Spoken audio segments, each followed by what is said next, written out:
Buenos días. Empezamos un nuevo episodio de Café con Fea y hoy tenemos un tomillesero de pedigrí, de los auténticos, de los que da gusto compartir con ellos una charla, un viejo conocido del mundo laboral y del mundo del deporte y también del mundo del humor y del divertimento, como ahora comprobaremos.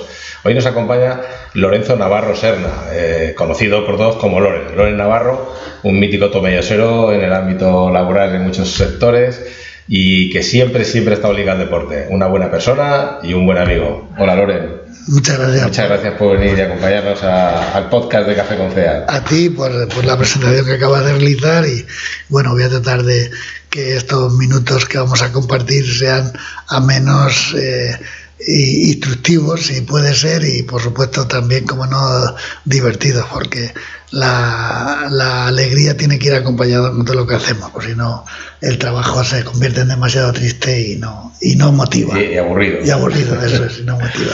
Bueno, vamos acumulando cierta experiencia ya, ¿no? Vamos a decir, experiencia más que antigüedad, tú más que yo. Tú has estado ligado siempre, tanto en el mundo del deporte, el mundo del fútbol, que es lo que más has tenido cerca, como en el mundo laboral, con equipos de personas. Entonces, aquí nosotros nos dedicamos, como tú sabes, a formar personas, a capacitarlas por una profesión, pero luego hay una parte que es esas habilidades blandas, esas actitudes, ¿no?, que comentábamos antes, de cómo cohesionas o qué paralelismos ves entre un equipo laboral, un equipo de personas que diriges, o un equipo deportivo que tienes que entrenar con un objetivo semanal y un objetivo al final de temporada. Es difícil lidiar y ese espíritu de sacrificio, ¿no?, de la gente joven ahora que echamos en falta.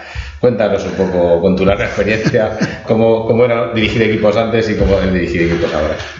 Bien, hombre, evidentemente yo he pasado unos años al margen de la dirección de equipos, pero bueno, he estado mucho tiempo al frente de proyectos y hay una cuestión que para mí es fundamental, y sobre todo ahora con la parte de la gente, de los chicos y de la sociedad en la que estamos, ¿no?, de la que estamos viviendo, ¿no?, y hay que adaptarse. Y para mí un mensaje muy importante es el aprendizaje de la responsabilidad. Es decir, todo el mundo tiene que ser consciente de que cuando alguien se propone o se trata de realizar una tarea, ejecutar una tarea, pues hay que saber y tener esa conciencia de que hay que hacerlo bien, de que hay que hacerlo lo más rápidamente posible y que evidentemente se tiene que conseguir el resultado final, ¿no? En el deporte es conseguir los resultados, conseguir la victoria. En el caso concreto del fútbol, pues ha sido una planificación a la hora de decidir los equipos. Pues es un poco también lo que has comentado anteriormente, que es que para planificar y conseguir unos objetivos tienes que marcarte unos medios y unas personas. Y en el mundo del deporte, en el mundo de la planificación, pues para conseguir que un equipo sea competitivo tienes que empezar a organizar previamente una plantilla. Luego buscar evidentemente que cada persona o cada jugador encaje en el perfil de lo que necesita ese equipo. Luego prepararlo adecuadamente, y ahí es donde viene un poco el aprendizaje y la responsabilidad, porque si tú, que tratas de ser un líder natural por tu experiencia, por tus conocimientos y tal, tienes que convencer y no imponer, que ese es otro de los importantes. Y al final siempre hemos dicho que el entrenador que llega y no consigue convencer y no imponer, sino convencer, ese entrenador tiene los días contados dentro de un vestuario. Pues el trabajo es prácticamente lo mismo. Evidentemente, el trabajo tienes una responsabilidad, o si eres jefe o eres un encargado o un responsable, tienes que conocer el trabajo casi mejor que nadie, en el sentido de lo que vamos a hacer, de cómo lo quieres hacer y qué medio vas a contar, ¿no? Y a partir de ahí organizar todo, lleva una planificación en el día a día, en el deporte. Todos los días o todos los fines de semana que se compite, te examinas para ver qué estás haciendo bien o qué estás haciendo mal. Entiendo que los procesos productivos o tal, pues también, porque cada fin de semana tú tienes que vender un producto, tú tienes que el cliente recibir un feedback de que está contento con el producto que le envías, y además luego tienes que tener la empatía de la confianza para que, aparte de todo esto, siga confiando en ti, en el sentido de que lo que necesites del mundo empresarial, él te lo va a pedir y te lo va a confiar, ¿no? Luego evidentemente hay una serie de variables, porque estamos hablando de que el mundo del deporte también tiene un condicionante económico, y el mundo del laboral igual, está sujeto a la ley de la oferta y la demanda. A los resultados. A los resultados. Son los resultados en los dos casos. Evidentemente. En unos deportivos y en otros económicos, porque si no hay buen resultado económico... Evidentemente. Yo además en el sentido del mundo del deporte he vivido un modelo de club que en algunos casos los clubes a mí me hacían, hasta yo te diría que gerente deportivo, no de la captación de recursos, pero sí me daban un presupuesto y decían: este capítulo es el que tienes tú para jugadores, búscate la vida. Y la verdad que, salvo en los últimos años, en el caso concreto, ya te lo decía por referencia, el Socollamos, donde la Unión Deportiva Socollamos en el 2014-2015 fue el penúltimo año que yo entrené, pues salvo excepciones de ese club, el resto de los clubes siempre estábamos encorsetados por el tema económico.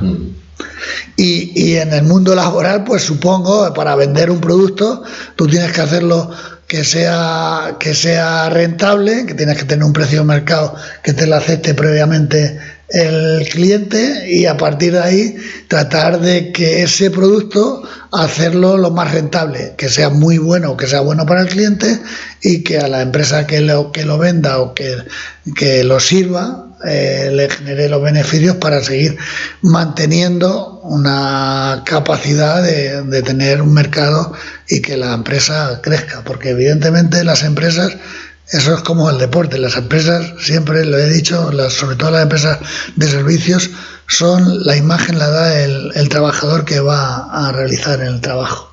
Bueno, la empresa puede ser muy buena, pero si llevas un trabajador que no entienda qué es lo que está haciendo ni cómo lo hacer, pues al final esa empresa termina por cerrarse las puertas del mercado. Sí, las empresas al final son las personas que dan la cara, y que incluso el conductor que lleva una furgoneta, si va haciendo el logo con la furgoneta, correcto, lo que ven es la marca de la furgoneta, no la persona que conduce. Evidentemente, ahora con todo lo que estamos viviendo, tenemos un mundo muy muy globalizado, que haces una cosa y lo van a ver hasta en Australia, como es una cosa buena o mala, muy buena o muy mala. Entonces hay que cuidar mucho la imagen, evidentemente. En el mundo del deporte también había que cuidar la imagen, ¿no? Pero al final los entrenadores resultadistas o tal siempre han dicho que lo importante era ganar y sumar puntos, ¿no? Y un poco en ese sentido la imagen del juego era a lo mejor mala o no era muy buena, pero mientras se ganaba, eso se quedaba aparte. Juegas bien y pierdes. Si juegas bien y pierdes, te lo aguantan 1 o 2, pero al tercero ya estás en la calle, y la presión del resultado es otra de las cosas importantes, la necesidad de convivir con el día a día, con el resultado, y que el resultado no te distorsione de cómo tienes que conseguir los objetivos. Porque a veces tú has tenido un golpe de suerte, has podido conseguir un cliente, pero a lo mejor ha sido un golpe de suerte y no ha sido porque lo has trabajado. Y si eso no lo conservas adecuadamente, el golpe de suerte se desaparece y a lo mejor te desaparece el cliente, ¿no? Es que yo creo que ahora la parte del cliente ha evolucionado mucho respecto a hace 30 o 40 años, que no era tan importante el darle solución a los problemas que tiene el cliente. Entonces ahora no hay comerciales, son asesores que tienen que conocer muy bien la empresa y el producto para decir, es que antes se venía con un catálogo y se iban pasando páginas y se discutía el precio. Pero no, ahora es hazme una propuesta, la compararé con otras propuestas y ya veremos, y a ver qué tú me das, qué no me da el otro. O sea, ya el precio, por supuesto, pero además el valor añadido que tú le das al solucionar una necesidad o un problema que tenga el cliente. Sí. Y para eso tienes que tener mucha formación, conocer muy bien tu producto o servicio y saber encajarlo, y no vomitar como un papagayo catálogo o los servicios que haces, ¿no? Es que hay tantos conceptos que se tienen que poner encima de la mesa a la hora de gestionar la posibilidad de vender un producto.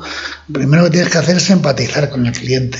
Es decir, tienes que leer entre líneas qué es lo que quiere, aunque evidentemente hay muchos clientes que ya están muy cansados de recibir a comerciales y a personas.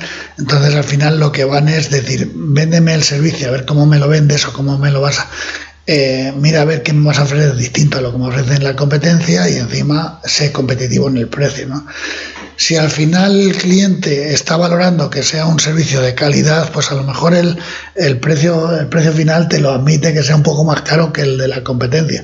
Si entiende que el servicio que le vas a vender o el que le vas a realizar es diferencial a lo que le pueden estar ofreciendo otros competidores. Y no pasa por otra cosa que evidentemente lo que dices tú, para vender una cosa lo mejor es que tienes que conocer lo que vendes, lo bueno, lo malo, incluso evidentemente el producto de la competencia, lo que puede ser bueno o malo de la competencia, porque así, sin entrar, porque yo no soy de los que para vender una cosa hay que decir que lo demás es malo, sino lo que tienes que hacer es tú poner en valor tu producto. A veces la propia competencia tuya es tu propia incompetencia. Eso es una manera de conseguir sacar adelante tus objetivos a nivel profesional y a nivel deportivo. Porque evidentemente hay, y lo pongo un poco en los perfiles, la mayoría de los entrenadores, y yo me incluyo entre ellos, hemos jugado a defender, a aprovechar, a hacer un fútbol un poco rácano, ¿no? Y hay muchos entrenadores, o algunos, ahora ya con la posesión del balón y tal, que juegan de otra manera y juegan a mantener atacando, a tener el balón, pero eso también depende de los medios que tengas, porque si tú no tienes un equipo que no te permita tener la posesión del balón, ¿para qué le vas a decir a los futbolistas que la jueguen entre ellos y a la primera vez que se la van a quitar y le van a meter gol? Y no para atrás. Vamos a pegarla arriba, vamos a organizar una línea de rechace y a partir de allí, si tienes a lo mejor uno que va de cabeza de maravilla o uno que se pega con tal, dásela a aquel y a ver si es capaz de meter gol. Y a ver qué sale. Pues es un poco también yo creo que es que es una relación tan natural.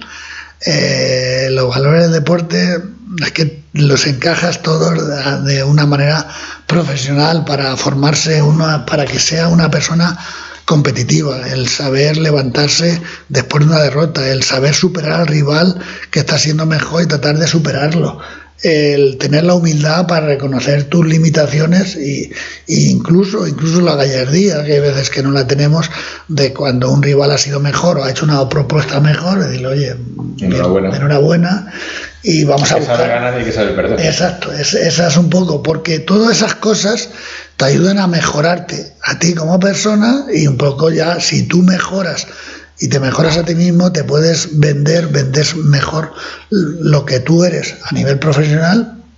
Luego hay una parte que es a nivel personal, que también hay que cuidarla, porque hay veces que el cliente llegas a empatizar de tal manera que al final el cliente ya confía plenamente en ti a nivel profesional porque se lo has demostrado, y luego por personal porque considera que eres una persona seria y responsable, que es lo que hablaba antes, el aprendizaje de la responsabilidad, que es una cuestión que debemos de tener claro todas las personas, todos los que nos consideremos que tenemos que compatibilizar una sociedad de mercado abierto y una sociedad que hay que compartir. Al final esto es, el sol sale para todos y hay que respetar. Evidentemente voy a tratar de que yo sacar mis objetivos, pero sin ir pisando a nadie ni hundiéndolo en el barro. Esa no es. Yo trato de decir, yo trato de ser bueno y si puedo ser el mejor en lo que hago, pero teniendo el respeto de los que tengo enfrente, que cualquiera de ellos me puede superar y lo tengo que entender así, no puedo entenderlo de otra manera. Y hay una cosa, lo que es fundamental en la gestión de equipos, es lo que te hablaba antes, ¿no? Uno no puede llegar a imponer, sino a convencer. Hay veces que si tú tratas de imponer, al final estás descolocado. Evidentemente luego hay muchos, o hay algunas cuestiones que alguien quiere saber lo mismo que tú o más que tú. Y entonces tú evidentemente puedes y puedes aprender también de esas personas, porque evidentemente tenemos que tener un feedback abierto. Cada uno, cuando nos levantamos por la mañana, hay que pensar que vamos a aprender algo, alguien o algo nos puede enseñar cosas que no conocemos, ¿no? O que nos ayuden a ser mejor en lo que realizamos. Entonces, eso es fundamental en la gestión de equipos.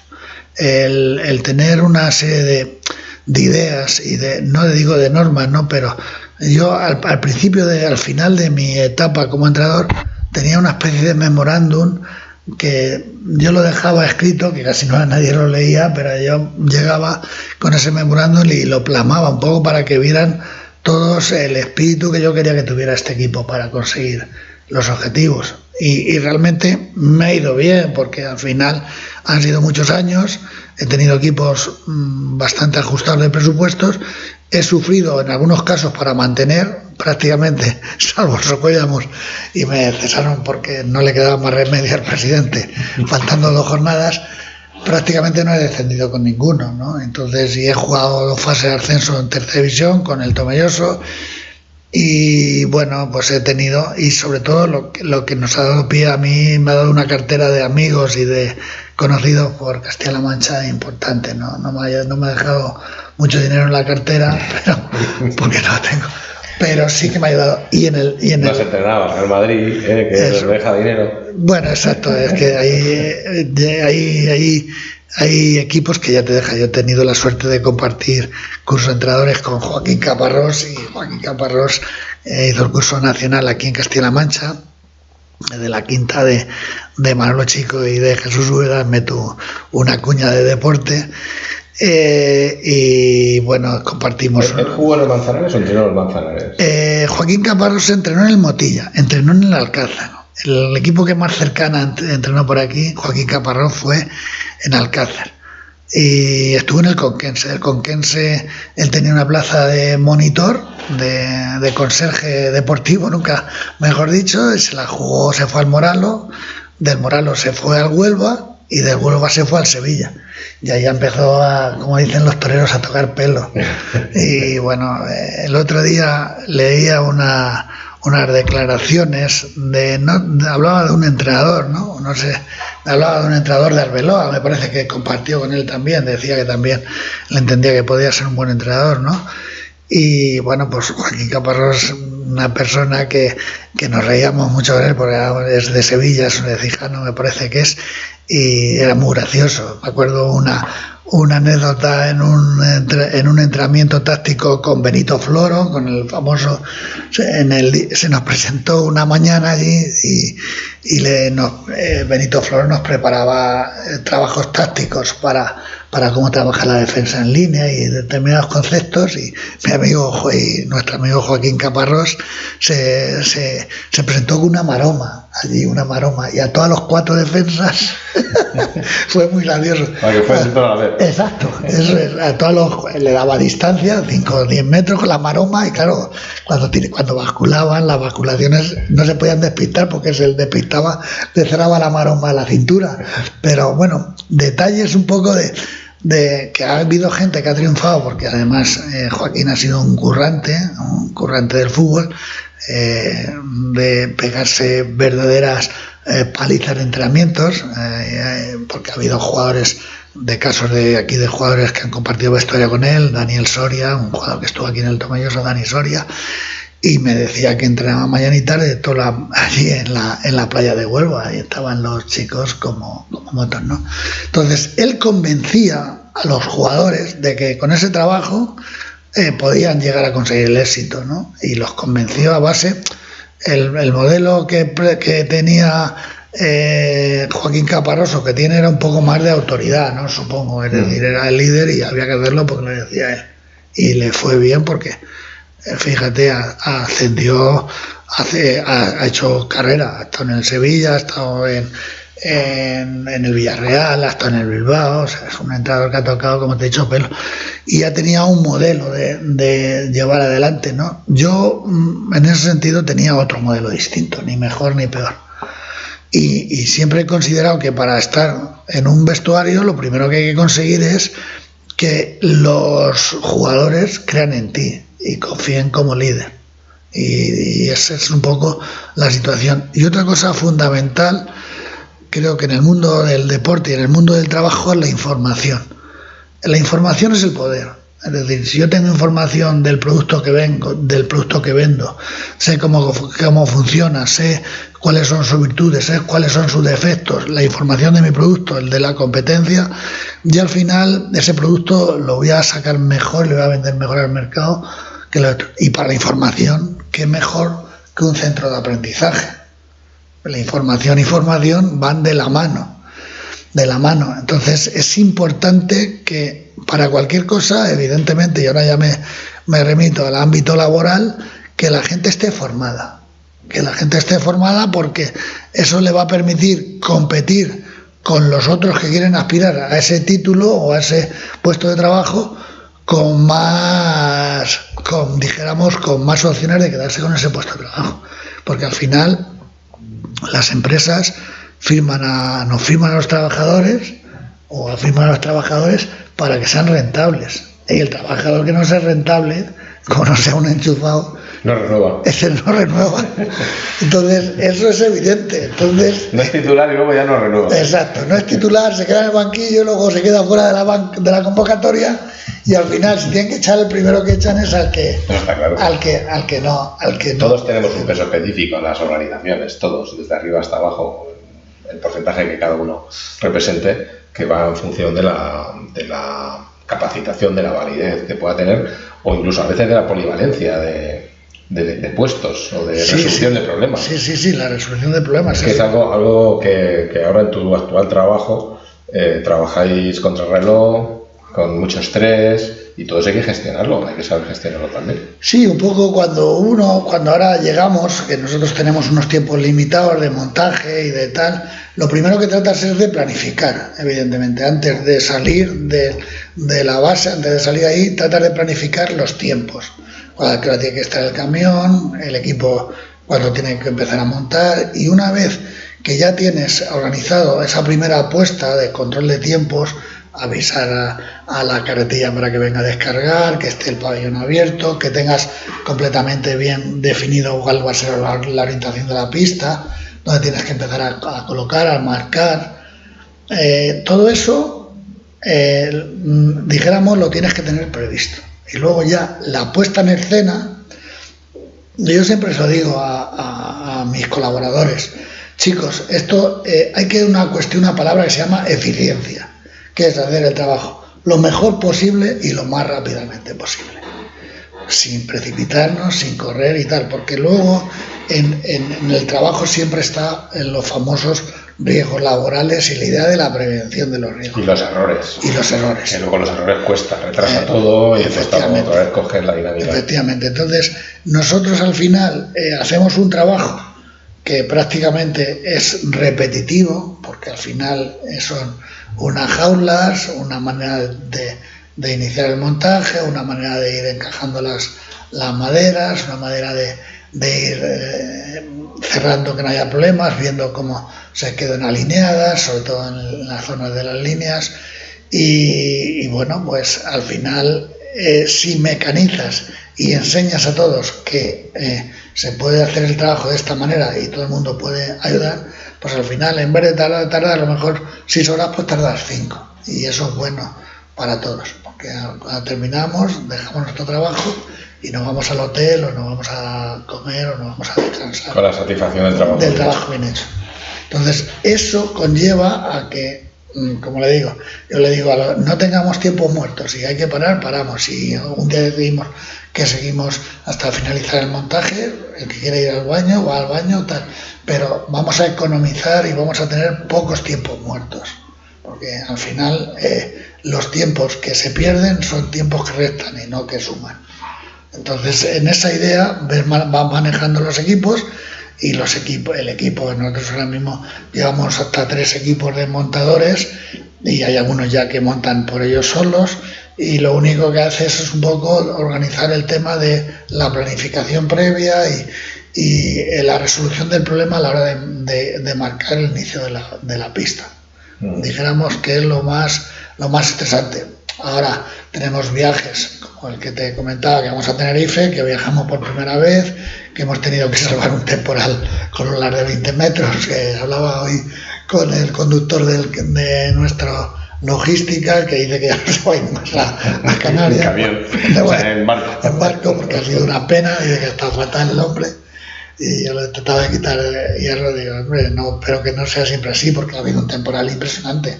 De hecho, ya te digo, suspendieron la salida de los barcos el viernes y el sábado desde Huelva, camino de Las Palmas y de Santa Cruz, porque había olas de más de 20 metros de altura. Eso te queda mucho miedo.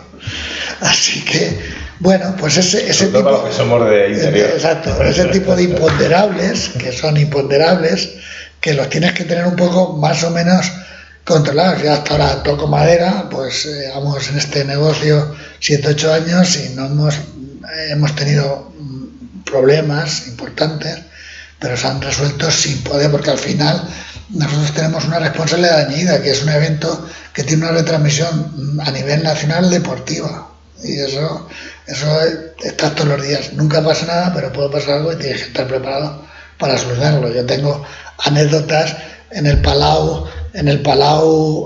Había un partido, desmontamos, se jugó un sábado por la tarde, o no sé, un sábado a la noche, y el domingo a la mañana jugaba un Barça Juventud, y se nos quedó una carretilla desconectada, que eran de batería, se quedó sin carga y se nos quedaron 6 jaulas allí en mitad del Palau, y a las 10 o a las 9 entraba el operativo para montar las canastas, y allí en el Palau no había nadie. Bueno, pues al final yo siempre digo que tuve un poco de suerte, nos buscamos la vida y pudimos conseguir recuperar la batería de la carretilla y sacar las jaulas para que al final el básquet, un partido de la primera división de la liga, pues que pudieran ejecutar su estructura, montar sus equipos para hacer el partido de básquet, porque esas cosas llevan un montón. Va todo milimetrado en tiempos, sí, vamos. Todo, marcadores, canastas. Las retransmisiones ahí, esperando.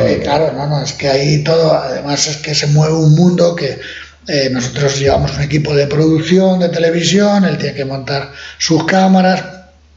Los tiros de cámaras tienen que mirar, tener el tiro de cámara de la línea central, de la que tiene que también pillar la línea lateral. Bueno, la verdad es que es un mundo que hemos ido aprendiendo también mucho, porque llegábamos completamente en plan esponjas, no sabíamos nada de esta historia, y bueno, pues al final el trayecto de estos 8 años ha sido muy interesante, muy productivo, muy exigente, y bueno, pues al final algo hemos aprendido en esta cuestión, ¿no? Y ha sido una cuestión más a la trayectoria que llevaba de equipos de trabajo, porque en Limpiezas Olmedo organizábamos equipos de trabajo de limpieza, de la búsqueda de organizar tareas de limpieza de viviendas. Hicimos mucha obra pública, hicimos todas las estaciones de metro de la zona sur de Madrid con un estrés importante, hemos hecho obras grandísimas. O sea, Limpiezas Olmedo en ese sentido se ha organizado con equipos y siempre has tenido que manejar personal para llevar a cabo esas tareas. Sí, en su momento Limpiezas Olmedo llegó a superar los 1.000 empleados, ¿no? Sí, me parece que en el 2007-2008 llegaron a tener, la mayoría de trabajadores a tiempo parcial, pero eran 1.300 o 1.400 trabajadores en nómina, una auténtica borriquería a nivel de Tornilloso. Evidentemente era una empresa que tenía el mayor número de empleados, porque eran, como te digo, trabajadores a tiempo parcial que hacían determinadas sucursales de limpieza y que tenían 1 hora, 2 horas diarias en función del centro de trabajo. Llegó la crisis a partir de 2011 y todo se fue al garete.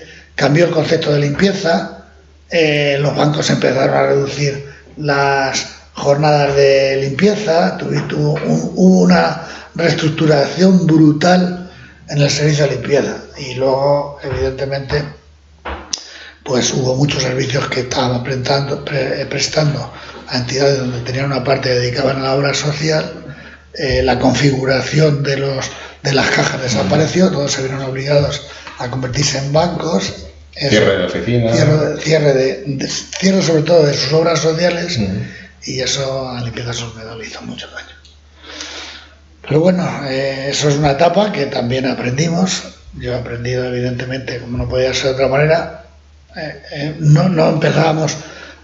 Yo recuerdo que Limpiezas Olmedo con Laureano empezó con una bolsa de trabajo de 60-70 limpiadoras aquí en Ciudad Real y fue creciendo. Bueno, al final el mundo empresarial es como el mar. Sí, no sabes de qué tamaño puede venir la ola. Exacto. No te lo dice nadie. Te la encuentras de pronto. Es que la tormenta se junta, una tormenta perfecta, y si no tienes claro cuál puede ser la línea para salvarte, al final es que te llega el oleaje por todos los sitios. Es difícil, además hay muy pocas empresas que pasan de los 20 a 25 años con el mismo modelo que se fundaron. O se ha podido dividir, o miles de cosas. Claro. Pero una empresa que se constituya y que permanezca en el tiempo es muy, muy difícil. Sí, en ese sentido Laureano lo intentó y vamos, desde el año 82, 81, que creo que empezó cuando él vino de la Mili, luego ya constituyó Limpiezas Olmedo S.A. en el año 86, creo recordar, 87, tuvo hasta el 2015, eso fueron más de casi 30 años más de trayectoria a nivel profesional. Entonces, bueno, la verdad es que tiene mucho mérito y dio mucho trabajo a mucha gente de Tomelloso, de fuera, y que, bueno, en sus épocas, en su mayor esplendor, pues generó riqueza para toda la gente que estuvimos colaborando con ellos. Empresa de servicios, que es más complicado. Sí, porque claro, es que nosotros evidentemente, es lo que he dicho antes, es que vendíamos. El servicio era la limpiadora que iba al centro, o el cristalero que iba a hacer una limpieza de cristales, o que iba a hacer una limpieza de una cochera. Era siempre el servicio, era la tarjeta de presentación, era la persona que iba a ejecutar el servicio. Y a veces ese sentido... Trabajáis en toda España, entonces... Claro. En Galicia no sabía quién era Limpiezas Olmedo. Claro, alguna vez, hablando de Galicia, llegábamos a tener, bueno, por toda la geografía nacional, hicimos varios call centers, uno teníamos en Galicia y allí, al final ibas allí, subrogabas al personal y había algunos servicios que los prestabas con personal propio que viajaban desde la central, desde Tomelloso. Allí a realizar el resto de servicios, iban un día o dos al mes, dejaban productos, hacían los trabajos que teníamos contratados y se volvían.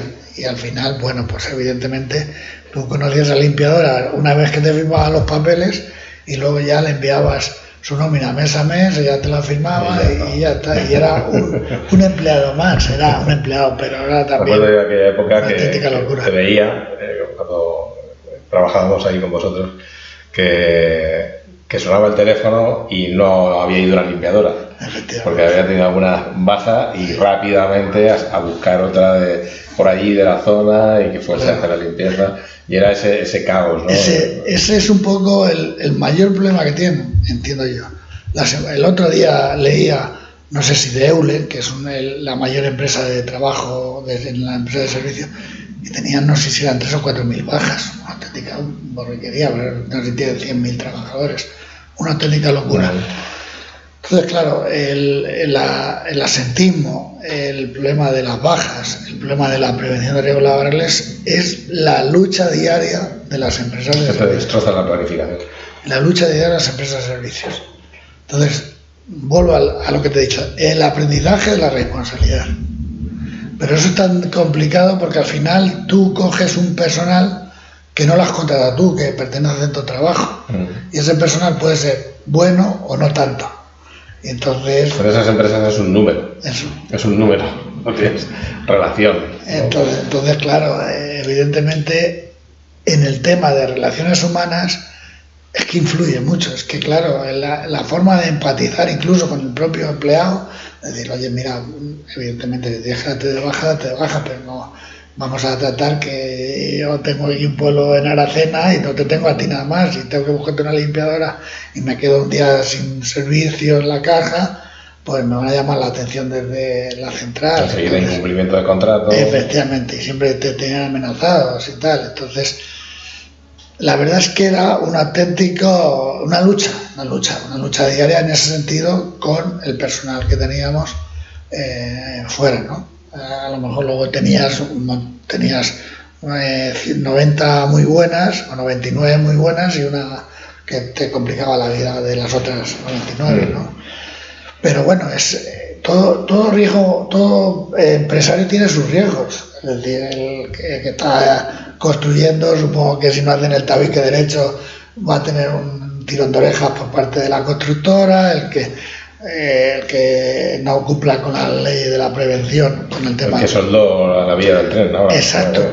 Tú fíjate, la que se está liando. Claro, es que además aquí es un riesgo donde generas una responsabilidad que, vamos, seguro que el que soldó la vía, si ha sido eso, la soldó con la mejor de las ideas. Él no podía pensar, eso no se mete a mí particularmente. Lo que pasa es que, no sé, es que a opinar de las cosas que desconozco, de que no conozco demasiado bien, me parece que es una temeridad.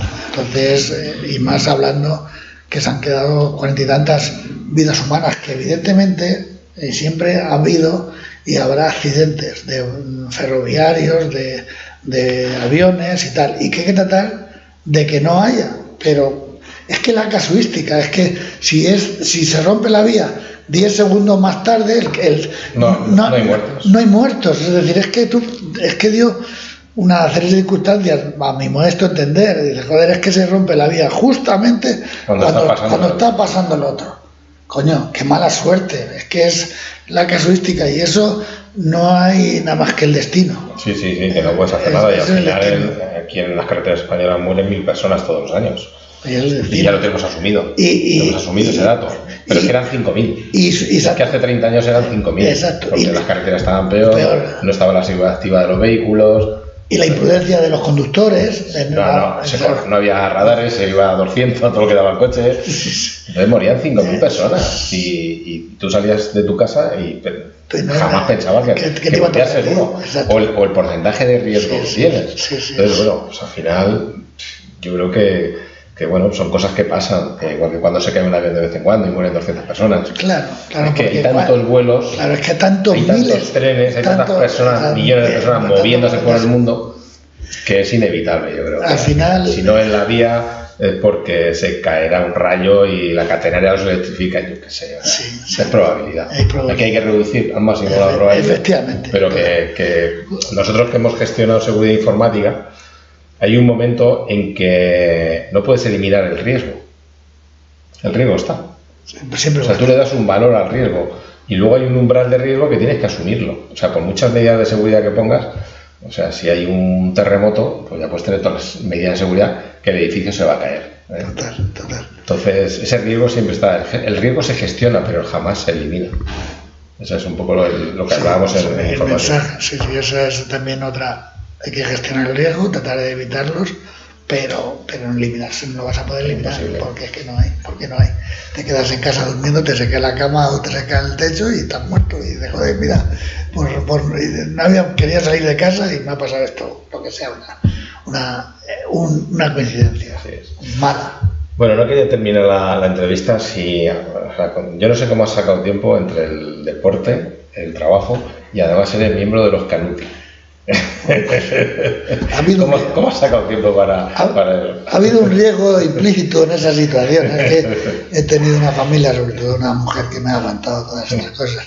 Yo soy padre de 3 hijos y lo digo, lo he dicho públicamente, que yo soy el que soy porque he tenido una mujer, una persona que me ha ayudado en ese sentido. La educación, yo salía de mi casa un lunes, entrenábamos 3-4 días a la semana, los partidos el fin de semana, llegaba a mi casa, salvo 7 años que he estado en Tomelloso, los otros 23 temporadas, he estado 5 en La Solana, 4 en Valdepeñas, 2 en Daimiel, una en Villafranca, otra en Socuéllamos. Yo es que no he visto crecer a mis hijos, ¿no? Y en ese sentido he tenido la suerte de que una mujer me ha aguantado. Es decir, si hubiese sido gay tendría que haber sido un hombre. Pero vamos, en este caso ha sido una mujer la que ha conseguido mantener una familia bastante ordenada en ese sentido, porque al final tienes 3 hijos, le has podido dar una educación, una enseñanza lectiva, han hecho todas sus carreras universitarias y afortunadamente todos los 3 están trabajando, ¿no? Y aparte de todo eso que hemos hablado, me ha gustado muchísimo el carnaval, y desde ese carnaval nace una peña que yo siempre lo he dicho también, ¿no? Que lo que hemos hablado antes, que para trabajar hay que sonreír, hay que reírnos. O sea, y lo mejor es reírte de ti mismo. Yo no tengo ningún complejo. Una vez en carnaval, evidentemente, un día entre semana no voy a salir por ahí con una máscara o tal, ¿no? Pero en carnaval vale todo. Y nosotros en carnaval lo hemos pasado genial. Y luego ocurrió que pues nosotros llevamos saliendo en la peña de carnaval más de 32 o 33 años, que son muchos años ya, ¿no? Un poco empezamos un grupo de 6 o 7 personas y luego ese grupo han llegado a consolidarse y somos unos 50. Ahora estamos un poco en la parte, nos falta motivar la cantera, que no la tenemos de peñistas o de gente que le guste esa historia, y nos encanta reírnos. Somos una gente que nos reímos nosotros, que además comprobamos durante los primeros años que cada vez que nos juntábamos en carnaval lo pasábamos genial, y dijimos, ¿cómo vamos a estar de año en año juntándonos una sola vez al año, ¿no? Con lo bien que lo pasamos, coño, vamos a aprovechar un poco más para juntarnos más veces, ¿no? Y yo creo que el perfil nos cambió, y eso lo he comentado en diversas entrevistas que hemos tenido cuando hemos promocionado nuestros actos, y decidimos, yo creo que el paso no lo cambió cuando hicimos el Guateque, hace 19 o 20 años, porque llevamos, este año hicimos el 16, más 2 que tuvimos de pandemia que no hicimos, llevamos 18 años, en el 2007 fue cuando arrancamos el Guateque, ¿no? Y ese evento o ese acto nos permitió darnos a conocer ya fuera de lo que es el ámbito de carnaval. Entonces la gente, la sociedad nos reclamaba para determinados actos, pues venían los de el cáncer infantil, oye, ¿queréis colaborar con nosotros? Y nosotros encantados. Incluso en los propios guateques había una parte que destinábamos una especie de responsabilidad social corporativa a incentivar, y hemos apoyado infinidad de asociaciones, la de los órganos mutilados, que no me acuerdo el nombre, que son de aquí de Argamasilla, que no me acuerdo el nombre, la Asociación de Cáncer Infantil, con Cáritas, hemos apoyado a diversas asociaciones que han venido a decir que si queríamos colaborar con ellos, ¿no?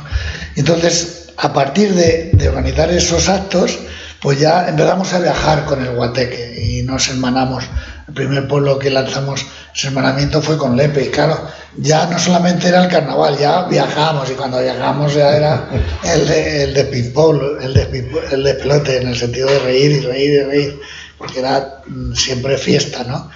Y compartimos experiencias con gente de Oló, con gente de Alcira, con gente de Ibiza, con gente de Gandía, con los de Ibi, bueno, hemos estado en muchos sitios, con Oló, con la gente más seria, que son los gitanos, que eso no se ríen ni aun pelándole una gallina.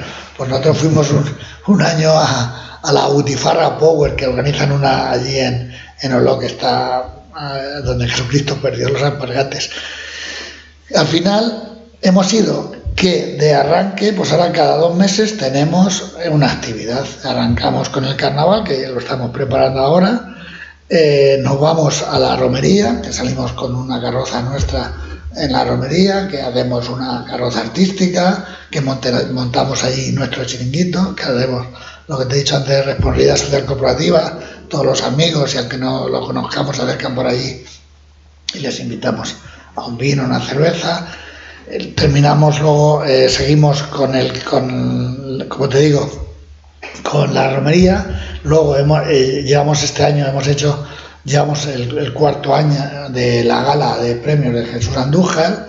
Jesús Andújar es un hombre referente para la peña porque era una persona solidaria, extrovertida, era un artista, pelaba las mulas como el único, pintaba, hacía poesía, cantaba, echaba chistes que te partías con él, ¿no? Y entonces queríamos poner en valor ese tipo de personas y pusimos en marcha esa gala de premios, ¿no? Y este año pues hemos premiado pues a 4 personas y cada año 4 personas o asociaciones y cada año bajo nuestro criterio y sin ningún corsé.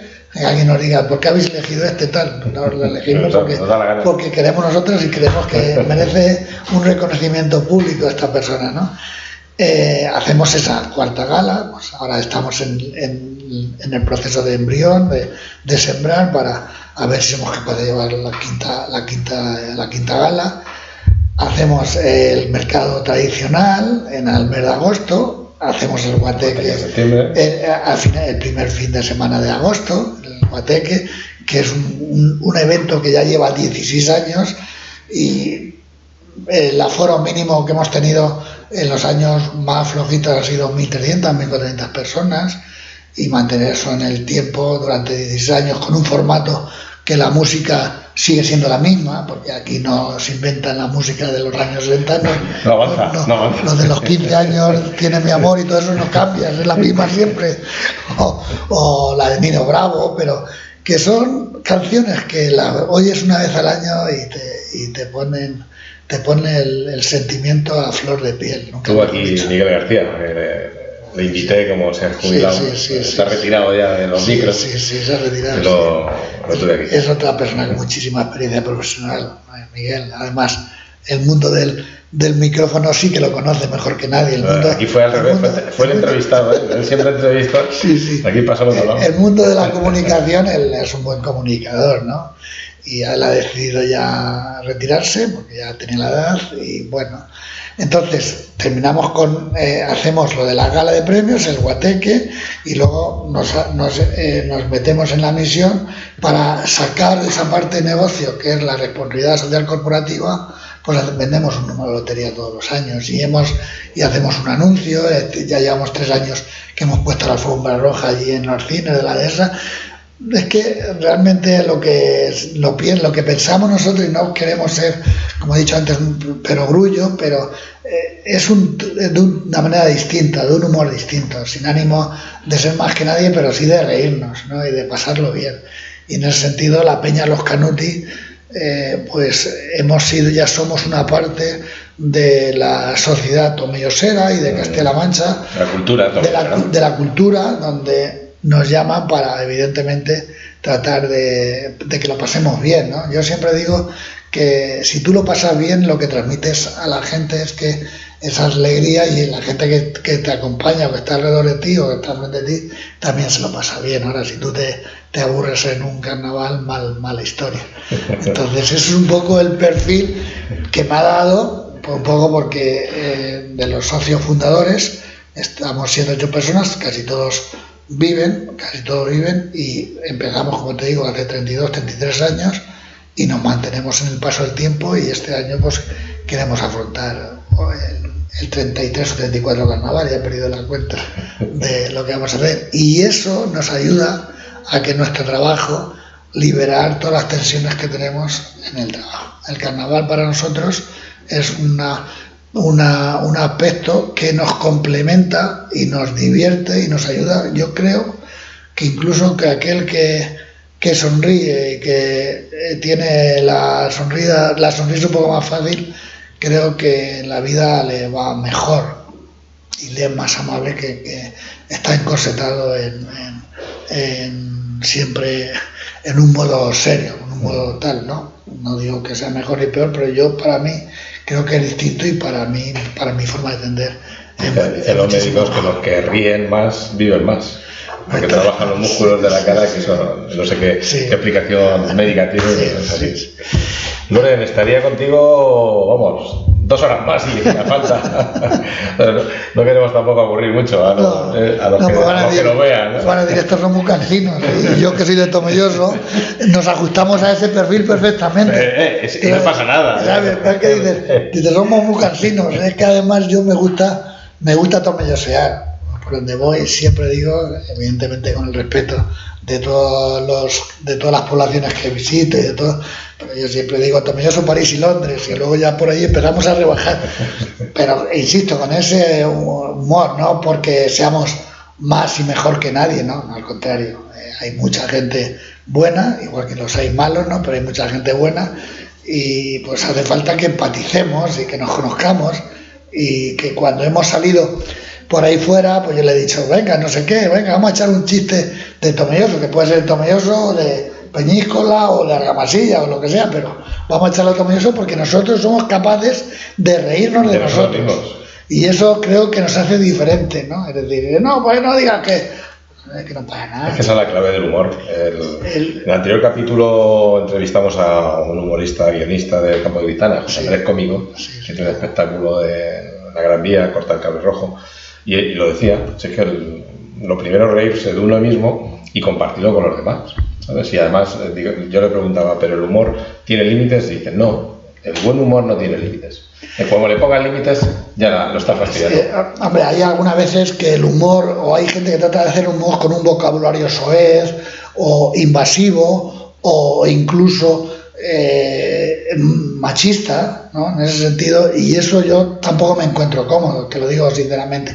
Ahora, un humor que sea abierto para todos, es que el cantar, el bailar, el reír, es que nosotros hacemos una cena todos los años, el día previo al del Guateque, un viernes por la noche, nos juntamos 120, 140 personas y allí nos lo pasamos y ya empezamos un poco a disfrutar de lo que es el ambiente del Guateque, ¿no? Pero es que en todos los sitios, yo siempre digo que el que verdaderamente le gusta reunirse con la gente de la peña, en este caso nosotros, es que nosotros antes, durante y después. Incluso ha habido momentos que en la preparación y luego en el recuerdo hemos reído más que en el propio evento. Pues nada, muchas gracias, Loren, por acudir aquí a la llamada de Café con CEA. Y nada, nos quedamos con lo que dice Loren, con ser felices en la vida, en el trabajo, empatizar, formarse a lo largo de la vida y sobre todo ser responsables. Muchas gracias y nos vemos en el siguiente episodio. Buenos días, empezamos un nuevo episodio de Café con CEA y hoy tenemos un tomellesero de pedigrí, de los auténticos, de los que da gusto compartir con ellos una charla, un viejo conocido del mundo laboral y del mundo del deporte y también del mundo del humor y del divertimento, como ahora comprobaremos.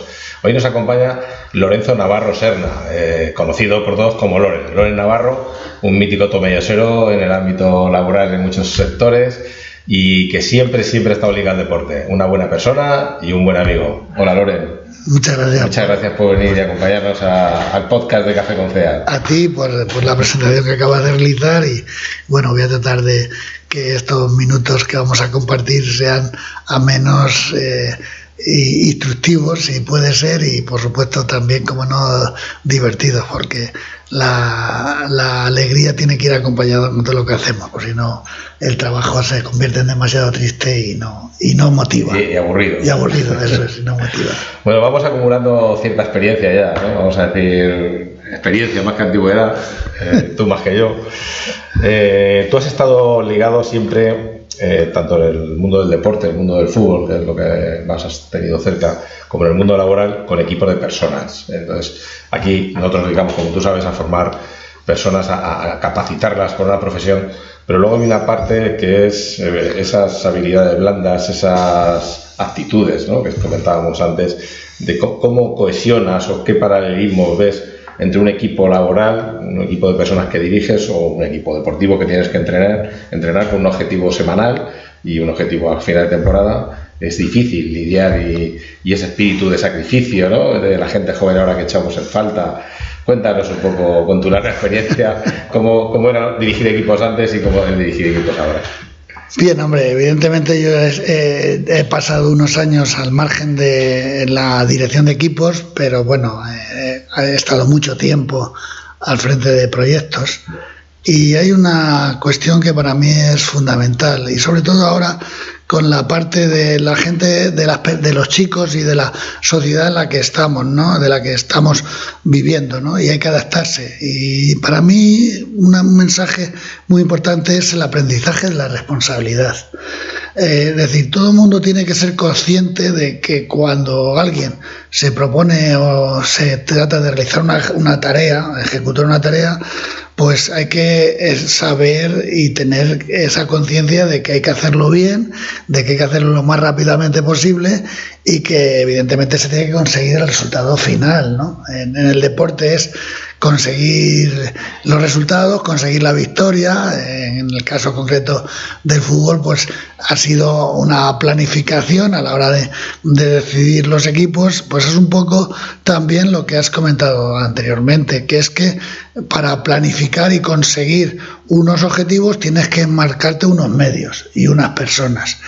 Y en el mundo del deporte, en el mundo de la planificación, pues para conseguir que un equipo sea competitivo tienes que empezar a organizar previamente una plantilla. Luego buscar evidentemente que cada persona o cada jugador encaje en el perfil de lo que necesita ese equipo. Luego prepararlo adecuadamente, y ahí es donde viene un poco el aprendizaje y la responsabilidad, porque si tú, que tratas de ser un líder natural por tu experiencia, por tus conocimientos y tal, tienes que convencer y no imponer, que ese es otro de los importantes. Y al final siempre hemos dicho que el entrenador que llega y no consigue convencer y no imponer, sino convencer, ese entrenador tiene los días contados dentro de un vestuario.